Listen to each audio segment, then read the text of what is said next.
قال الله تبارك وتعالى في القرآن المجيد والفرقان الحميد إنما يعمر مساجد الله من آمن بالله واليوم الآخر وأقام الصلاة وآتى الزكاة ولم يخش إلا الله فعسى أولئك أن يكونوا من المهتدين صدق الله العظيم. قال الله تبارك وتعالى في شان حبيبه مخبرا وآمرا إن الله وملائكته يصلون على النبي يا أيها الذين آمنوا صلوا عليه وسلموا تسليما الصلاة والسلام عليك يا سيدي يا رسول الله وعلى آلك وأصحابك يا سيدي يا حبيب الله الصلاة والسلام عليك يا سيدي يا نبي الله وعلى آلك وأصحابك يا سيدي يا نور الله مولاي صل وسلم دائما أبدا على حبيبك خير الخلق كلهم هو الحبيب الذي ترجى شفاعته لكل حول من الأحوال مقتحم منزه عن شريك في محاسنه فجوهر الحسن فيه غير منقسم محمد ذكره روح لأنفسنا محمد شكره فرض على الأمم محمد تاج رسل الله كاتبة محمد صادق الأقوال والكلم يا رب صل وسلم دائما أبدا على حبیبک خیر الخلق کلہم. اللہ وحدہ لا شریک کی حمد و ثنا اور حضور سرور کائنات مفخر موجودات زینت بزم کائنات باعث تخلیق کائنات دستگیر جہاں غم غسار زمان حامی بے کساں سید سروراں قائد المرسلین خاتم النبیین احمد مجتبی جناب محمد مصطفیٰ صلی اللہ تعالی علیہ وبارک وسلم کے دربار ناز میں ہدیہ درود و سلام عرض کرنے کے بعد نہایت ہی معزز محتشم حضرات و سامعین، رب ذوالجلال کے فضل اور توفیق سے جمعۃ المبارک کے اس بابرکت اجتماع میں ہم سب کو شرکت کی سعادت حاصل ہو رہی ہے. میری دعا ہے رب ذوالجلال ان مقدس لمحات کا صدقہ ہم سب کے گناہوں کو معاف فرمائے اور رب ذوالجلال ہمیں قرآن و سنت کا فہم عطا فرمائے. آج کے جمعۃ المبارک میں میری گفتگو کا موضوع ہے مسجد اور اس میں آنے کی فضیلت. میری دعا ہے رب ذوالجلال ہمیں رسول اللہ صلی اللہ تعالی علیہ وسلم کے مقدس فرامین سن کر اس پر عمل کی توفیق عطا فرمائے. مسجد اسلامی تہذیب و تمدن کی علامت ہے اور معاشرے میں مسجد کا وجود یہ رب ذوالجلال کی رحمت کی بہت بڑی دلیل ہے. مسجد جہاں اسلام کا قلعہ ہے وہاں مسجد خالق کائنات جل جلالہ کی طرف سے ابر کرم برسنے کا بھی ایک بہت بڑا ذریعہ ہے. مسجد وہ مقام ہے جہاں حاضر ہونے سے بندے کو رب ذوالجلال کا قرب میسر آتا ہے اور بندہ رب ذوالجلال کی رحمتوں کے لینے کا مستحق بنتا ہے. رب ذوالجلال نے قرآن مجید فرقان حمید میں متعدد جگہ لفظ مسجد سے مسجد کا ذکر کیا. جو آیا کریمہ میں نے پڑھی اس میں بھی رب ذوالجلال ارشاد فرماتا ہے انما یعمر مساجد اللہ، کہ بے شک رب ذوالجلال کی مسجد کو وہی لوگ آباد کرتے ہیں من آمن باللہ، جو اللہ پر ایمان رکھتے ہیں۔ خالق کائنات جل جلالہ کے گھر کو، مساجد کو وہی آباد کرتے ہیں من آمن باللہ، جو اللہ پر ایمان رکھتے ہیں، والیوم الآخرہ، اور آخرت کے دن پر جن کا ایمان ہے، وَأَقَامُوا الصَّلَاةَ، اور وہی لوگ نماز قائم کرتے ہیں، زکوٰۃ دیتے ہیں، اللہ کے سوا وہ کسی سے نہیں ڈرتے۔ اللہ فرماتا ہے فَعَسَىٰ أُولَٰئِكَ أَن يَكُونُوا مِنَ الْمُهْتَدِينَ، ان قریب یہی لوگ ہدایت پانے والوں میں سے ہوں گے۔ خالق کائنات جل جلالہ نے اس جگہ پر بھی اپنے گھر کا جو تعارف کروایا وہ لفظ مسجد کے ساتھ۔ قرآن مجید فرقان حمید میں متعدد جگہ اور رسول اللہ صلی اللہ تعالی علیہ وسلم کے مقدس متعدد فرامین میں رب ذوالجلال کے اس گھر کو جو جائے نماز ہے، نماز پڑھنے کی جگہ ہے، اس کو لفظ مسجد سے تعبیر کیا جاتا ہے۔ حالانکہ لفظ مسجد جو ہے اس کی تاریخ بہت پرانی ہے، یعنی اس وقت عرب کے ماحول میں جب ابھی قرآن کا نزول نہیں ہوا تھا، اس جائے نماز کو اس وقت بھی مسجد سے یاد کیا جاتا تھا، لفظ مسجد سے۔ جس طرح رسول اللہ صلی اللہ تعالی علیہ وسلم کا فرمان، صحابہ نے جب سوال کیا یا رسول اللہ صلی اللہ علیہ وسلم یہ بتائیں کہ اس روئے زمین پہ سب سے پہلے کون سی مسجد تعمیر کی گئی، روئے زمین پہ سب سے پہلے مسجد کون سی بنی؟ تو نبی پاک علیہ الصلوۃ والسلام نے فرمایا سب سے پہلے اس روئے زمین پہ بننے والی مسجد کا نام مسجد حرام ہے، جس کو حضرت آدم علیہ السلام نے تعمیر کیا، اور پھر بعد میں انہی بنیادوں پر حضرت ابراہیم علیہ السلام نے یعنی اس جگہ پہ مسجد حرام کی بنیاد رکھی۔ لیکن یہ بنیاد پرانی ہے، حضرت آدم علیہ السلام نے تعمیر کیا، اور طوفان نوح میں چونکہ بالکل اس کا نام و نشان مٹ گیا، اور انہی پرانی بنیادوں پر حضرت ابراہیم علیہ السلام نے اس جگہ پہ رب ذوالجلال کے گھر کو تعمیر کیا۔ تو فرمایا سب سے پہلے بننے والی مسجد مسجد حرام ہے۔ صحابہ نے پھر سوال کیا یا رسول اللہ صلی اللہ علیہ وسلم، مسجد حرام کے بعد کون سی مسجد روئے زمین پہ بنی؟ اب یہ ہمارے آقا علیہ الصلوۃ والسلام کا علم شریف ہے، اگر علم نہ ہوتا تو حضور فرما دیتے کہ میرے سامنے جو مسجد بنی ہے سب سے پہلے مکہ کے اندر میری ولادت ہوئی، وہاں مسجد حرام تھی، اس کے بعد جب میں مدینہ شریف آیا پھر مسجد قباء کی بنیاد رکھی، اور پھر مدینہ شریف میں مسجد نبوی کی بنیاد رکھی۔ تو میرے سامنے کی مساجد کا تو مجھے پتہ ہے، لیکن اس سے پہلے جب سے کائنات بنی ہے کون کون سی مسجد بنی مجھے تو اس کا علم نہیں۔ میرے محبوب علیہ الصلوۃ والسلام نے یہ جواب نہیں دیا، بلکہ فرمایا دوسرے نمبر پہ بننے والی مسجد کا نام مسجد اقصیٰ ہے۔ تو پھر صحابہ نے تیسرا سوال کر دیا یا رسول اللہ صلی اللہ علیہ وسلم کم کان بینہما، ان دونوں مساجد کے تعمیر میں کتنے سال کا فاصلہ تھا کہ مسجد حرام کے بعد مسجد اقصیٰ کتنے سالوں کے بعد بنی؟ میرے محبوب علیہ الصلوۃ والسلام نے یہ بھی بیان کیا،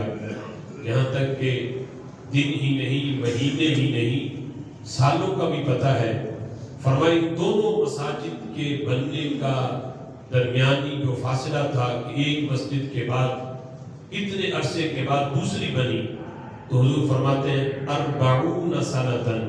ان دونوں مساجد کے بننے کے درمیانی فاصلہ 40 سال کا تھا کہ سب سے پہلے مسجد حرام بنی، اور اس کے 40 سال کے بعد مسجد اقصیٰ کی بنیاد رکھی گئی اور مسجد اقصیٰ کو تعمیر کیا گیا۔ اس سے پتہ چلا کہ لفظ مسجد جسے آج ہم اپنے ماحول میں نماز پڑھنے کی جگہ پہ جو لفظ بولتے ہیں، یعنی جہاں بیٹھے ہیں اسے بھی مسجد کہا جاتا ہے. تو یہ اس گھر کا جو تعارف اس لفظ سے ہے یہ بڑا پرانا ہے. حالانکہ مسجد جو ہے اس کا معنی ہے سجدہ کرنے کی جگہ. لیکن ہم نماز پڑھتے ہیں، نماز تو کئی ارکان پر مشتمل ہے. نماز میں سب سے پہلے تکبیر تحریمہ ہے، پھر اس کے بعد قیام ہے، پھر رکوع ہے، پھر سجدہ ہے، پھر تشہد ہے. لیکن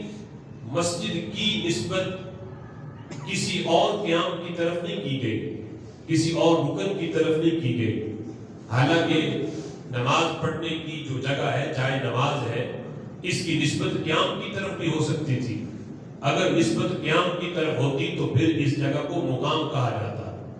اگر اس کی نسبت رکوع کی طرف ہوتی تو پھر اس جگہ کو مرکع کہا جاتا. اور اگر اس کی نسبت تشہد کی طرف ہوتی تو پھر اس کو متشہد کہا جاتا. لیکن کسی اور رکن کی طرف اس جگہ کی نسبت نہیں ہوئی، بلکہ نماز کے اندر جو سب سے اہم ترین رکن ہے وہ سجدہ ہے. تو اس جگہ کی نسبت سجدہ کی طرف کی گئی. اس بنیاد پر اس جگہ کو مسجد کہا گیا، سجدہ کرنے کی جگہ. حالانکہ یہاں کے بندہ رکوع بھی کرتا ہے، یہاں کے بندہ قیام بھی کرتا ہے، یہاں آ کے بندہ تشہد میں بھی بیٹھتا ہے. لیکن اس جگہ کی نسبت نماز کے اہم ترین رکن کی طرف کرنے کی سبب یہ ہے کہ چونکہ سجدہ جو ہے اس میں رب ذوالجلال کا بندے کو سب سے قریب ترین قرب ملتا ہے. تو اس وجہ سے اس جگہ کو نماز کے اہم ترین رکن کی طرف نسبت کر کے مسجد کہا گیا. نبی مکرم شفیع معظم صلی اللہ تعالی علیہ وسلم نے مسجد کی عظمت اور معاشرے میں اس کی اہمیت کو بیان کرتے ہوئے حضور فرماتے ہیں، صحیح مسلم کے اندر اور سنن بہقی کے اندر یہ حدیث موجود ہے. میرے آقا علیہ الصلوۃ والسلام فرماتے ہیں، احب البلاد الی اللہ مساجدها، کہ رب ذوالجلال کے نزدیک تمام جگہوں میں، یہاں بلاد بمانا جگہ ہے، تمام جگہوں میں رب ذوالجلال کے نزدیک سب سے محبوب ترین، احب اس میں تبدیل ہے، معنی ہے سب سے محبوب ترین جگہ، جگہوں میں سب سے محبوب ترین جگہ رب ذوالجلال کے نزدیک مساجدہا، یہ رب ذوالجلال کی مساجد ہے. سب سے جگہوں میں جو جگہ اللہ کو سب سے زیادہ پسند ہے وہ جگہ مسجد ہے. تو یقیناً جو رب ذوالجلال کی پسندیدہ جگہوں میں آ کے بیٹھتا ہے تو وہ بندہ بھی اللہ کو سب سے محبوب بن جاتا ہے. فرمایا احب البلاد الی اللہ مساجدها، رب ذوالجلال کے نزدیک تمام جگہوں میں محبوب ترین جگہ مسجد ہے. وہ ابغض البلاد الی اللہ اسواقها، اور فرمایا کہ رب ذوالجلال کے نزدیک جو بری جگہ ہے، یعنی بری سے مراد کہ جنہیں رب ذوالجلال پسند نہیں فرماتا، کہ جہاں رب ذوالجلال کی نافرمانی دیگر جگہوں کی بنسبت زیادہ ہے، جہاں قرآن و سنت کے احکامات کو سب سے زیادہ جہاں ان سے نظر پھیری جاتی ہے اور ان سے روگردانی کی جاتی ہے، فرمایا رب ذوالجلال کے نزدیک سب سے بری جگہ، ناپسندیدہ جگہ اسواقھا، وہ بازار ہے، کہ جگہ جہاں بے حیائی اور یعنی فحاشی کے زیادہ اسباب وہاں پہ موجود ہوتے ہیں، اور جہاں حلال و حرام کی تمیز کیے بغیر لوگ دین اسلام کی دھجیاں اڑا رہے ہوتے ہیں. فرمائے وہ جگہ رب ذوالجلال کو سب سے زیادہ ناپسندیدہ ہے، وہ بازار ہے، اور سب سے محبوب ترین جگہ وہ رب ذوالجلال جس کو پسند کرتا ہے وہ مسجد ہے. اور مسلم شریف کی حدیث میں جس کو امام ترمذی نے بھی نقل کیا، حضرت عثمان غنی رضی اللہ تعالی عنہ سے یہ حدیث مروی ہے. فرماتے ہیں،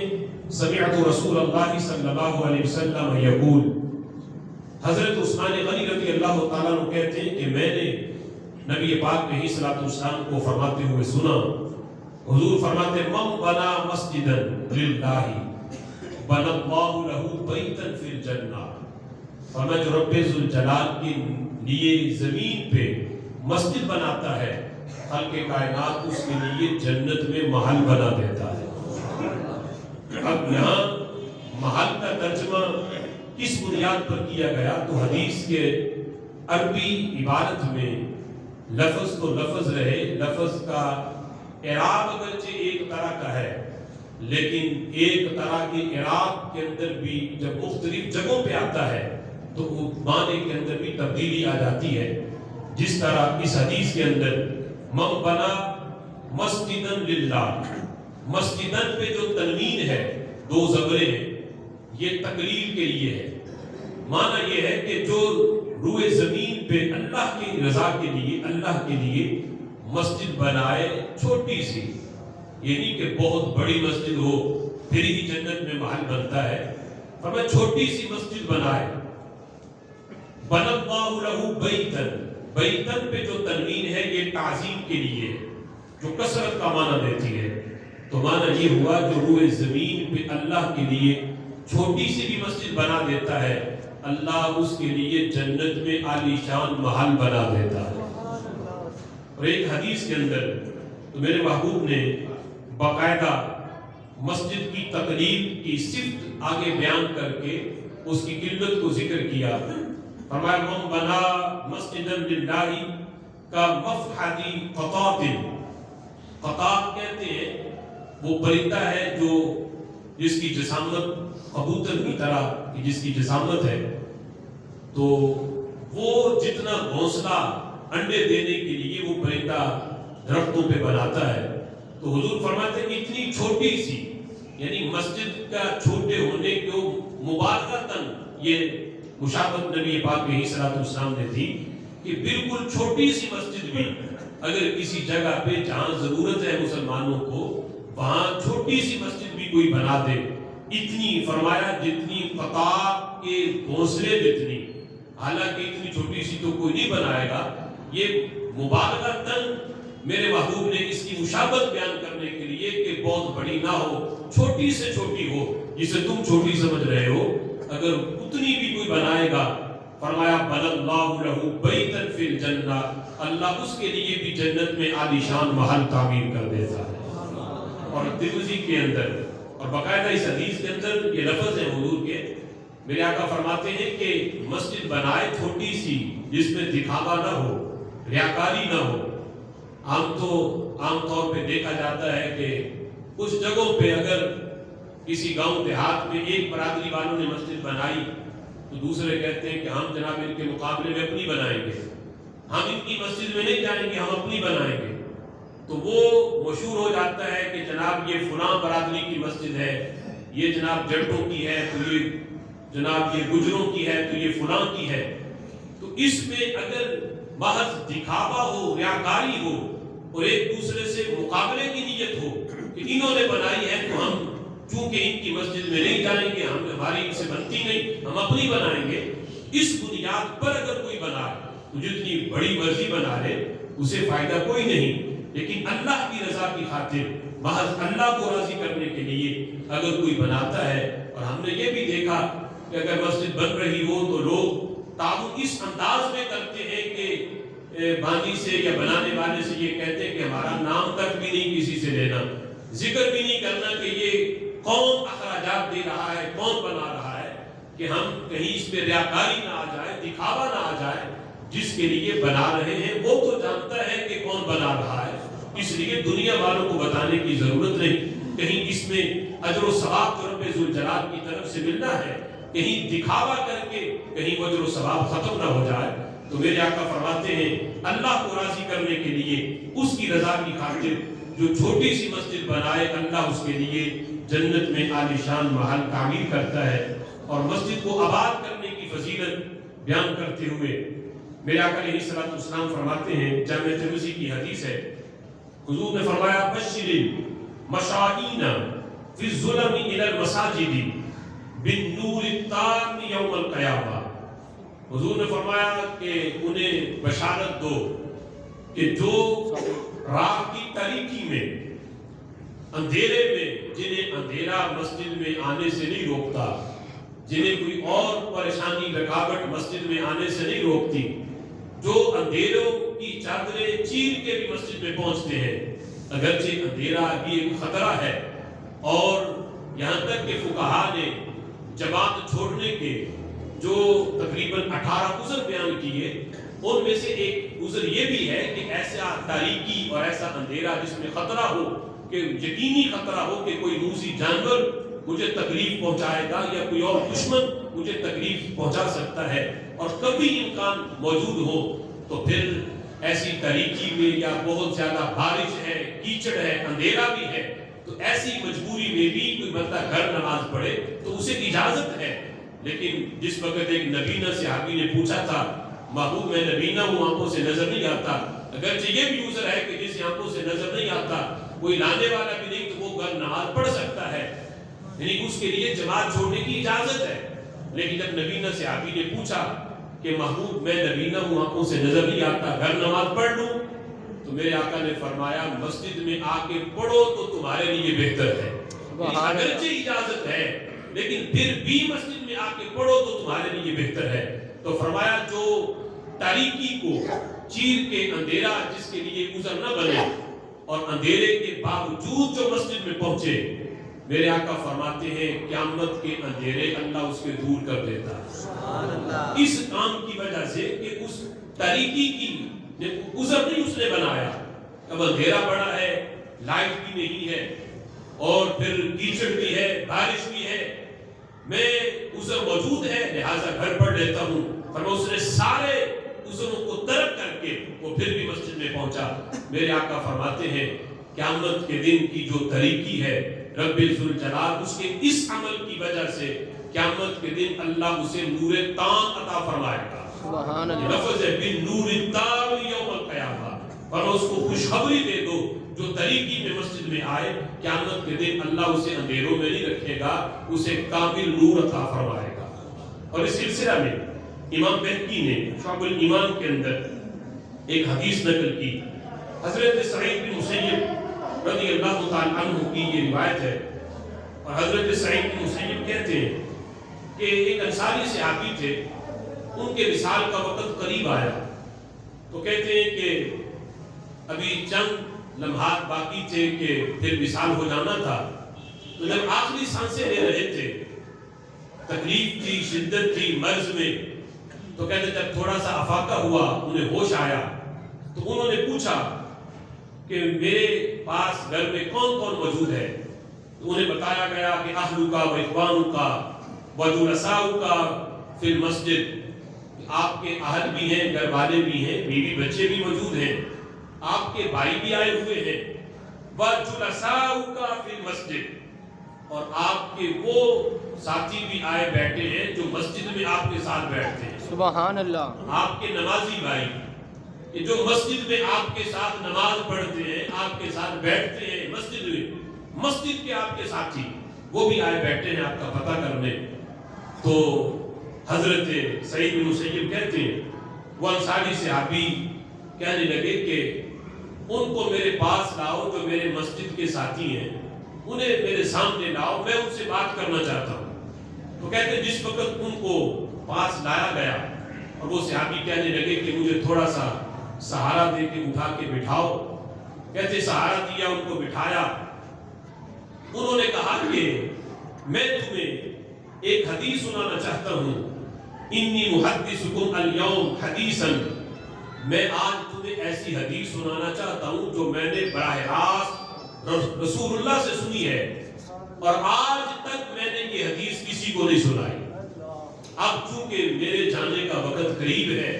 اس لیے سنا رہا ہوں کہ کہیں میں اس وعید کے اندر نہ آ جاؤں کہ جو قرآن میں اللہ نے بیان کی کہ جو علم کی بات کو چھپاتا ہے تو اس پہ یعنی لعنت کے لفظ ہیں کہ جو جانتے ہوئے بھی علم کی بات کو چھپائے، آگے نہ پہنچائے۔ تو کہتے ہیں اس وعید میں کہیں نہ آ جاؤں، چونکہ فرمان میں نے سنا ہے، اس لیے وہ حدیث آج تک میں نے نہیں سنائی تھی، اب میں وہ سنانے لگا ہوں، میری ذمہ داری ہے، میرے پاس یہ امانت ہے، وہ امانت میں تم تک پہنچانا چاہتا ہوں۔ کہتے ہیں کہ سارے بڑے متوجہ ہوئے کہ رسول اللہ کا کون سا فرمان ہے جو انہوں نے سنا ہوا ہے اور ہم تک وہ فرمان نہیں پہنچا۔ تو کہتے ہیں جس وقت سارے متوجہ ہو کے بیٹھے تو انہوں نے کہا نبی پاک علیہ الصلوۃ والسلام کا یہ فرمان، حضور فرماتے ہیں من تودع فی بیتہ، جو نماز کے وقت اپنے گھر سے وضو کرے، یہ مسجد میں نہیں، گھر سے وضو کرے، نماز کی تیاری اپنے گھر سے ہی شروع کر لے، فاحسن وضوءہ، اور وضو بھی اچھے طریقے سے کرے، جلدی جلدی نہیں کہ اعضاء ہی خشک رہ جائیں، بلکہ احسن جو وضو ہے وہ یہ ہے کہ ہر وضو کو 3 مرتبہ دھویا جائے،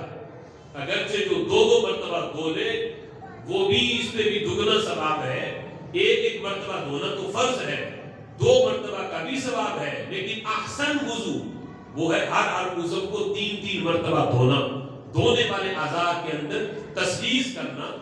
مسح کے علاوہ، چونکہ مسح جو ہے یہ دھونے میں نہیں آتا، یہاں صرف 1 مرتبہ ہی سر کا مسح کرنا ہے، اس میں تسلیس سنت نہیں، بقیہ دھونے والے اعضاء کے اندر تسلیس کے ہر عضو کو 3 مرتبہ کامل طریقے سے دھونا،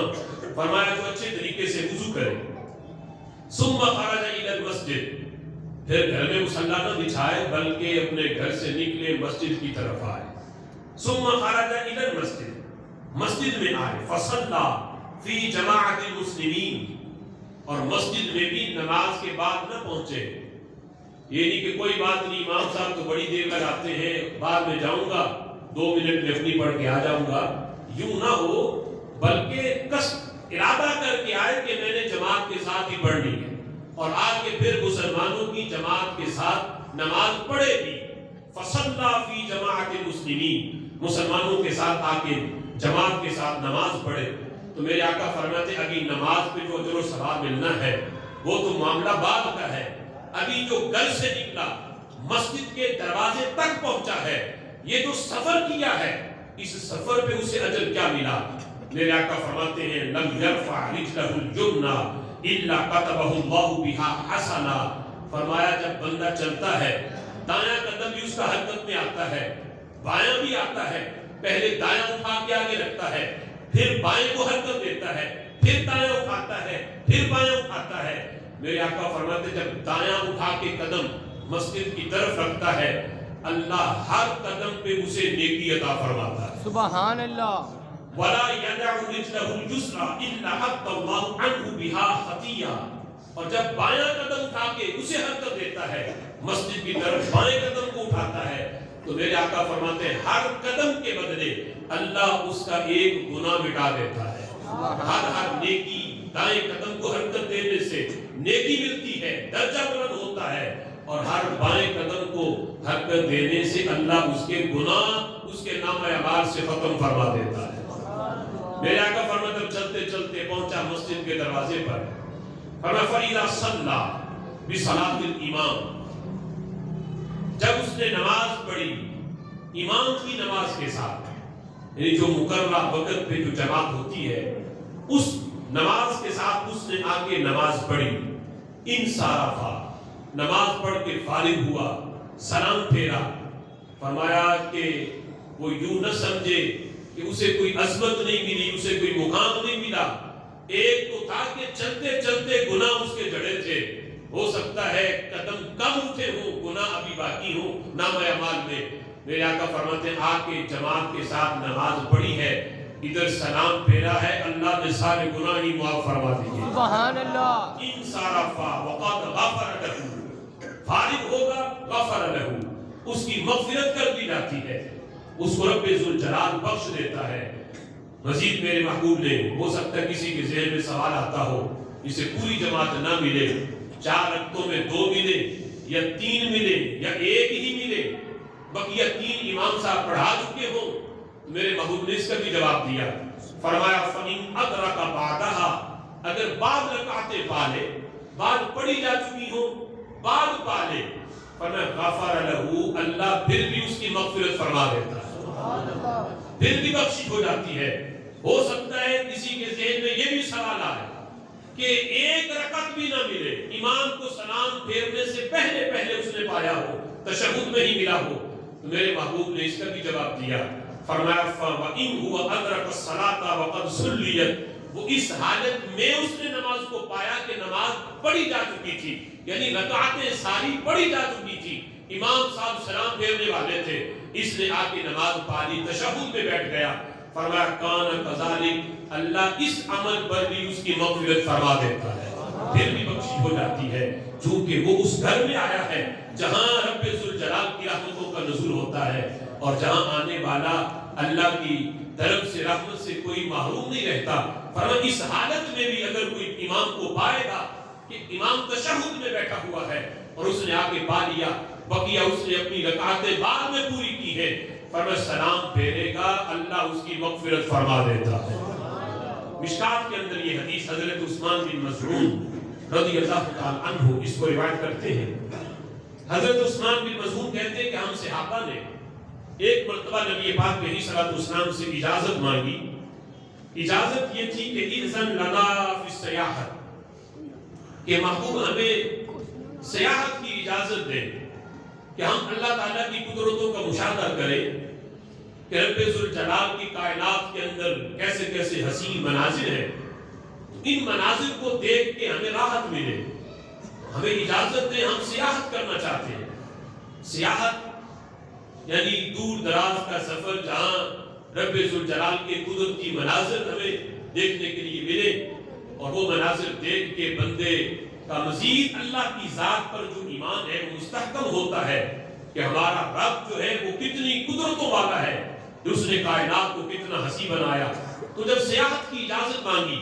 تو نبی پاک علیہ الصلوۃ والسلام نے فرمایا اللہ نے میری امت میں سیاحت رکھی ہے، الگ سے سیاحت کی حاجت نہیں، صحابہ تم اب بھی سیاحت کر رہے ہو، وہ سیاحت تمہاری کیا ہے؟ فرمایا ان سیاحت امتی الجہاد فی سبیل اللہ۔ سبحان اللہ۔ ہمیں صحابہ کبھی کسی غزوہ میں، کبھی کسی غزوہ میں، کبھی کسی ملک کو فتح کر رہے ہو، کبھی کسی شہر کو فتح کر رہے ہو، یہ سیاحت نہیں تو اور کیا ہے؟ اللہ نے میری امت کی سیاحت یہی رکھی ہے، اگرچہ فی زمانہ یہ جہاد والا معاملہ نہیں۔ فرمایا کہ اس وقت چونکہ یہ معاملہ کثرت کے ساتھ تھا، کہیں میرے محبوب کسی لشکر کو کسی علاقے کو فتح کرنے بھیج رہے ہیں، تو فرمایا صحابہ تمہیں الگ سے سیاحت کی حاجت نہیں ہے، اللہ نے میری امت کے اندر جو سیاحت ہے یہ جہاد بنا دیا ہے، تم جہاد کرو، یہی تمہاری سیاحت بھی ہے۔ پھر عثمان بن مظعون کہتے ہیں کہ ہم نے پھر اجازت مانگی، کس چیز کی؟ کہتے ہیں ہم نے کہا کہ اذن لنا فی الترحب، کہ محبوب ہمیں ترحب کی اجازت دے۔ ترحب یہ ہوتا ہے کہ بندہ اپنے محلے کو چھوڑے، علاقے کو چھوڑے، جہاں آبادی ہے اس جگہ سے باہر نکلے اور آبادی سے کٹ کے، گھر والوں سے کٹ کے کسی جنگل میں چلا جائے اور جنگل میں جا کے وہاں ڈیرے لگا کے رب ذوالجلال کی عبادت کرے، رہبانیت اختیار کرے، بقیہ دنیا سے کنارہ کش ہو جائے۔ تو کہتے کچھ صحابہ نے اجازت مانگی کہ محبوب ہمیں اجازت دے ترحب کی، کہ ہم دور دراز جنگلات میں جا کے اللہ کی عبادت کرنا چاہتے ہیں، یہ اپنے گھر والوں سے دور، معاشرے سے دور جا کے۔ تو میرے محبوب علیہ الصلوۃ والسلام نے فرمایا کہ تمہیں محلہ چھوڑنے کی حاجت نہیں، تمہیں اپنا گھر چھوڑنے کی کوئی ضرورت نہیں، فرمایا میری امت کا ترحب اب بھی ہے، تم اپنے معاشرے میں رہتے ہوئے، محلے میں رہتے ہوئے بھی ترحب اختیار کر سکتے ہو۔ وہ کیا ہے؟ میرے آقا فرماتے ہیں ان ترحب امتی الجلوس فی المساجد انتظار الصلاۃ۔ سبحان اللہ۔ کہا کہ مسجد میں بیٹھو، نماز کا انتظار کرو، اللہ اس پر بھی تمہیں ترحب کا ثواب عطا فرما دے گا۔ سبحان اللہ۔ تمہیں محلہ چھوڑنے کی ضرورت نہیں، تمہیں اپنے گھر والوں سے دور جانے کی حاجت نہیں۔ جب دیکھو نماز میں گھنٹہ رہ گیا، ایک گھنٹہ، آدھا گھنٹہ رہ گیا، اذان کا انتظار نہ کرو، آؤ گھر چھوڑو، محلہ چھوڑو، مسجد میں آ کے بیٹھو، آ کے نماز کا انتظار کرو، جتنا ایک نماز کے ہو جانے کے بعد میں اگلی نماز کا انتظار کرو، فرمایا اللہ تمہیں اس عمل پر بھی ترحب کا ثواب عطا فرمائے گا۔ اور ترحب والوں کو اللہ جو اپنا قرب خاص دیتا ہے، تمہیں مسجد میں بیٹھنے سے، اگرچہ محلے کی مسجد میں بیٹھے ہو، اگرچہ گھر تمہارا ساتھ ہے، مسجد کی اور گھر کی دیوار والا ایک ہی کیوں نہ ہو، ساتھ تمہارا گھر ہے، تم اس وہاں آ کے بیٹھ گئے ہو، گھر سے دور نہیں گئے، معاشرے سے دور نہیں گئے، اپنے محلے کو تم نے نہیں چھوڑا، مسجد میں آ کے بیٹھے ہو، رب ذوالجلال اس پر بھی تمہیں اپنا قرب خاص عطا فرما دے گا۔ سبحان اور ان ترقب امتی الجلوس فی المسجد انتظار الصلاۃ، فرمایا نماز کے انتظار کے اندر مسجد میں بیٹھنے سے خالق کائنات جل جلالہ ترقب کا ثواب عطا فرماتا ہے۔ میرے آقا علیہ الصلوۃ والسلام ارشاد فرماتے ہیں اتنی بڑی عظمت ہے مسجد میں آنے کی اور مسجد کو آباد کرنے کی۔ دیکھو ایمان جو ہے یہ ایک پوشیدہ معاملہ ہے، دل کا معاملہ ہے، کسی کے ماتھے پہ لکھا نہیں ہوتا کہ یہ بندہ کتنا مومن ہے، پکا ہے، کچا ہے۔ ایمان اس کا کس لیول کا ہے یہ نہ کسی کے ماتھے پہ لکھا ہے نہ چہرے پہ لکھا ہے، یہ دل کا معاملہ ہے۔ اللہ جانتا ہے کہ یہ ایمان میں کتنا پختہ ہے، دین اسلام کے اندر کتنا پکا ہے۔ لیکن میرے محبوب نے ایک عمل بتایا، فرمایا اگر تم کسی بندے کے ایمان کا لیول چیک کرنا چاہتے ہو، فرمایا کہ عمل میں تمہیں بتاتا ہوں، اس کا وہ انداز دیکھو، اگر وہ یہ کام کرتا ہے تو تمہیں کسی سوچ و بچار میں پڑھنے کی ضرورت نہیں کہ یہ کتنا مومن ہے۔ فرمایا اس کے کامل مومن ہونے کی تم گواہی دے سکتے ہو اگر وہ ایک کام کرتا ہے۔ وہ کیا؟ میرے محبوب فرمانے لگے اذا رأيتم الرجل يعتاد المسجد فاشهدوا له بالایمان۔ سبحان اللہ۔ اگر تم کسی بندے کو دیکھو کہ اس کی عادت ہے وہ بار بار مسجد میں آتا ہے، جمعے کے دن ہی نہیں دن میں 5 بار آتا ہے، سبحان اللہ۔ فرمایا یعتاد بار بار آتا ہے، اس کی عادت ہے مسجد میں بار بار آنے کی۔ فرمایا اگر تم کسی بندے کو یوں دیکھو کہ مسجد کے ساتھ اتنا اس کا دل لگا ہوا ہے، ابھی نماز پڑھ کے گیا، اگلی نماز آئی پھر آ گیا، میرے آقا فرماتے ہیں اب سوچو بچار میں نہ پڑھو ایمان میں کتنا یہ ایمان کے اندر کتنا یہ آیا ہوا ہے۔ فرمایا فاشهدوا له بالایمان، اس کے کامل مومن ہونے کی تم گواہی دے سکتے ہو۔ فاشهدوا له بالایمان، فرمایا گواہی دو اس کے لیے کہ یہ بندہ پکا مومن ہے، کہ جس کا مسجد کے ساتھ اللہ نے اتنا دل لگایا ہوا ہے۔ یہ ایمان کی علامت ہے، منافقت کی علامت نہیں ہو سکتی۔ سبحان اللہ۔ میرے محبوب علیہ الصلوۃ والسلام نے یہاں یعتاد کا جو معنی ہے، ایک تو ہے مسجد کے اندر بار بار آنا، یہ بھی اس کا معنی کیا گیا کہ جو مسجد کے کام کاج کے اندر دلچسپی لیتا ہے، یعنی مسجد کے اندر اگر کسی کام کی حاجت ہے تو وہ یہ نہیں کہ انتظامیہ جانے اور مسجد جانے، وہ سمجھتا ہے کہ چونکہ یہ تمام مسلمانوں کا حق ہے مسجد کے معاملات میں، وہ یہ نہیں کہ جناب کوئی آئے اور جناب قاری صاحب کو ڈانٹنا شروع کر دے کہ یہ کام نہیں ہوا تو یہ کام نہیں ہوا۔ اگرچہ ڈیوٹی ہے ان کو بھی کہہ سکتے ہیں، لیکن بندہ اپنی بھی ڈیوٹی سمجھے کہ مسلمان ہونے کے ناطے اور محلے دار ہونے کے ناطے میری بھی فرض بنتا ہے کہ میں محلے کی مسجد کو صاف رکھوں۔ اگر کوئی یہاں کام کی ضرورت ہے، کوئی حاجت ہے تو میں وہ مسجد کا مسئلہ حل کروں۔ فرمایا کہ جو مسجد کے کام کے اندر دلچسپی لے، اپنا کام سمجھ کے کرے، فاشهدوا له بالایمان، تو اس کے ایمان کی تم گواہی دے سکتے ہو۔ دوسرے مقام پر نبی مکرم شفیع معظم صلی اللہ تعالی علیہ وسلم کا فرمان، یہ حدیث قدسی ہے، امام بہقی نے اس کو شعب الایمان کے اندر اس حدیث کو روایت کیا۔ میرے آقا فرماتے ہیں کہ رب ذوالجلال فرماتا ہے، حدیث قدسی چونکہ اللہ کا فرمان ہوتا ہے اور حضور اپنی زبان سے اس کو بیان کرتے ہیں، حدیث اس لیے کہا جاتا ہے کہ بیان حضور نے کیا ہوتا ہے اور فرمان رب کا ہوتا ہے۔ تو حدیث قدسی اللہ فرماتا ہے انی لأہم بأہل الارض عذابا، اللہ فرماتا ہے کہ میں زمین والوں پر عذاب نازل کرنے کا ارادہ کرتا ہوں۔ میں تو یہ نہ اللہ ارادہ کرے تو ہو جاتا ہے، یہاں ارادے کا پہلا درجہ مراد ہے، شروع والا، انتہائی نہیں، پکا عزم نہیں، بس معمولی سا جو ہم کہتے ہیں کہ ہم نے ارادہ کر رہے ہیں یہ کام کرنے کا، پکا عزم کر لینا تو ہوتا ہے کہ بندے نے گویا کہ وہ کام کر لیا، ابھی صرف ارادہ کا ابتدائی درجہ۔ اللہ فرماتا ہے کہ میں ارادہ کرتا ہوں زمین والوں کو عذاب دینے کا، 3 قسم کے لوگ جب میں دیکھتا ہوں تو میں اپنا ارادہ طرف فرما دیتا ہوں، میں ان پہ عذاب نازل نہیں کرتا۔ فرمایا فَإِذَا نَزَلْتُ، جب میں دیکھتا ہوں إِلَىٰ عُمَّارِ بُيُوتِي، ان لوگوں کی طرف کہ جنہوں نے میرے گھر آباد کیے ہوئے ہیں، اللہ کے گھر مسجد ہے. میں ان لوگوں کو دیکھتا ہوں کہ جنہوں نے میرے گھر کی رونق کو بڑھایا ہوا ہے, جو دن میں 5 بار آ کے میرے گھر کو آباد کرتے ہیں. میں ان لوگوں کو دیکھتا ہوں, اپنا ارادہ ترک کر دیتا ہوں. اگرچہ بقیہ لوگ بازاروں میں گناہوں میں مبتلا ہیں, بدکاری کر رہے ہیں, اریانی فحاشی کے بازار گرم ہیں, لیکن میں جب ان لوگوں کو دیکھتا ہوں کہ جو مسجد میں آ کے بیٹھے ہیں سب کچھ چھوڑ چھاڑ کے, اور ان کی وجہ سے میں روئے زمین پہ ان لوگوں کو بھی معاف کر دیتا ہوں, ان پہ بھی عذاب نازل نہیں کرتا جو میری نافرمانی کر رہے ہیں. دیکھتا ان کو ہوں کہ جنہوں نے میرے گھر کو آباد کیا ہوا ہے. فرمایا دوسرا والمتحابین فیہ, جب ان لوگوں کو دیکھتا ہوں کہ جو آپس میں محبت کرتے ہیں لیکن دنیاوی لالچ کی وجہ سے نہیں, دنیاوی غرض کی وجہ سے نہیں,